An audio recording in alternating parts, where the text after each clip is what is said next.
नमस्कार दोस्तों, आज की हमारी कहानी है अंतिम दर्शन। इस कहानी को छपते छपते उत्सव विशेषांक से लिया गया है और इसकी लेखिका हैं डॉक्टर पूनम चंद्रलेखा। तो चलिए शुरू करते हैं हम अपनी कहानी अंतिम दर्शन। मोबाइल बहुत देर से लगातार बजे जा रहा था। 3 बार पूरे 30 सेकंड तक घंटी बजती रही। लगता था कि उस तरफ कोई बड़ी बेचैनी से बात करना चाहता था, किंतु स्वप्निल बिना देखे ही कॉल बार बार काट देता।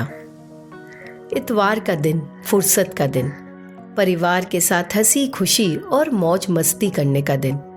नाश्ते में भर पेट आलू के पराठे और दही खाकर आत्मा तक तृप्त हो गई थी स्वप्निल की। सुदेशना खाना इतना स्वादिष्ट ही बनाती थी कि खाने वाले उंगलियां चाटते रह जाते थे। नेटफ्लिक्स पर पसंदीदा फिल्म चल रही थी। ऐसे में फ़ोन पर बात करने का उसका बिल्कुल मूड नहीं था। मोबाइल फिर बज उठा। उसने झुंझला कर फ़ोन उठाया तो देखा कि पापा का फ़ोन है। ओफो, फिर से। परसों कह तो दिया था कि अभी नहीं आ सकूंगा, ऑफिस में ज़रूरी मीटिंग है, माँ के इलाज के लिए पैसे भिजवा रहा हूँ। पापा ने एक बार सुदेशना को भेजने की भी बात की थी ताकि माँ का ख्याल रख सके, पर स्वप्निल ने रुखाई से यह कहकर कि बच्चों की परीक्षाएं सर पर है, सुदेशना नहीं आ सकेगी। चाहे तो सुमेश और उसकी पत्नी को फ़ोन कर लें और नर्स रखने की भी सलाह देकर उसने फ़ोन काट दिया था। अब क्या हो गया जो फिर से फ़ोन? ज़रा भी चैन नहीं है। झुंझलाकर सोचते हुए, आवाज में भरपूर मिठास घोलते हुए उसने धीरे से कहा, हेलो पापा।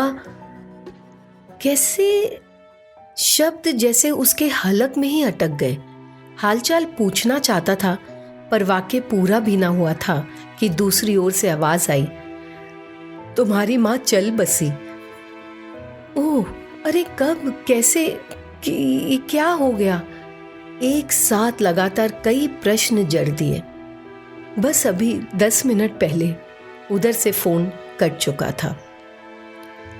हाँ, अब तो जाना ही पड़ेगा अंतिम दर्शन के लिए, कहकर उसने पत्नी को तैयारी करने के लिए कहा, जो पापा का नाम सुनते ही तनाव में आ गई थी।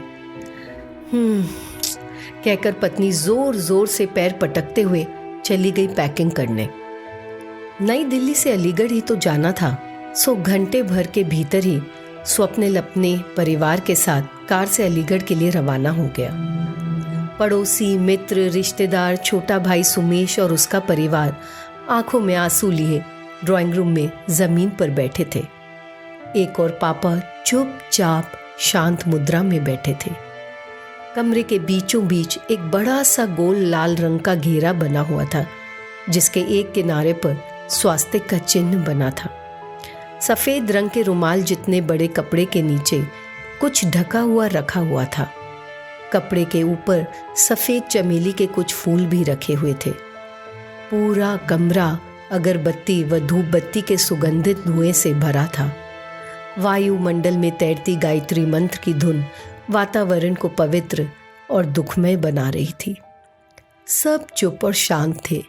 स्वप्निल ने कमरे में नजरें दौड़ाई और आश्चर्य मिश्रित नजरों से पापा के कान में कांपते स्वर में फुसफुसाया, माँ कहाँ है पापा? पापा ने घेरे की ओर उंगली से इशारा किया। कुछ भी ना समझते हुए डरते दिल से उसने धीरे से कपड़ा उठाया। पीतल की थाली में कागज का एक मुड़ा हुआ टुकड़ा पड़ा था। आश्चर्य से स्वप्निल ने कागज उठाया और खोलकर पढ़ने लगा। उसमें लिखा था, प्रिय बच्चों, तुम्हें और तुम्हारे बच्चों को बस एक बार देखने की चाह लिए इस दुनिया से विदा हो रही हूँ। कई वर्षों से देखा नहीं था ना, इसलिए बहुत ज़रूरी ही काम होगा जो ना आ पाए। खैर, अब तुम लोगों को थोड़ी ही पता था कि मैं नहीं बचूंगी, वरना तो ज़रूर आते। मैं अपना पूरा शरीर और अंगों का दान कर रही हूँ और अवशेषों को शिक्षार्थियों के शोध हेतु समर्पित कर रही हूँ। तुम्हारे पापा ने सब इंतज़ाम कर दिया है। इस पत्र को ही माँ का अंतिम दर्शन समझना और अंतिम संस्कार के तौर पर कागज के इस टुकड़े को भी पुनर्चक्रण के लिए दे देना। और हाँ, अपने बच्चों को बुढ़ापे में अपना ध्यान रखने की शिक्षा जरूर देना। आशीर्वाद, तुम्हारी माँ।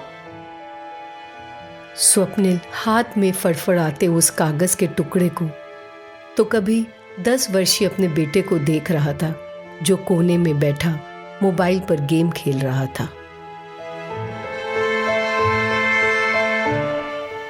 तो दोस्तों, बस इतना ही कहना चाहूंगी कि चाहे लाख करो तुम पूजा और तीर्थ हजार, लेकिन माँ बाप का दिल दुखाया तो सब कुछ है बेकार, सब कुछ है बेकार।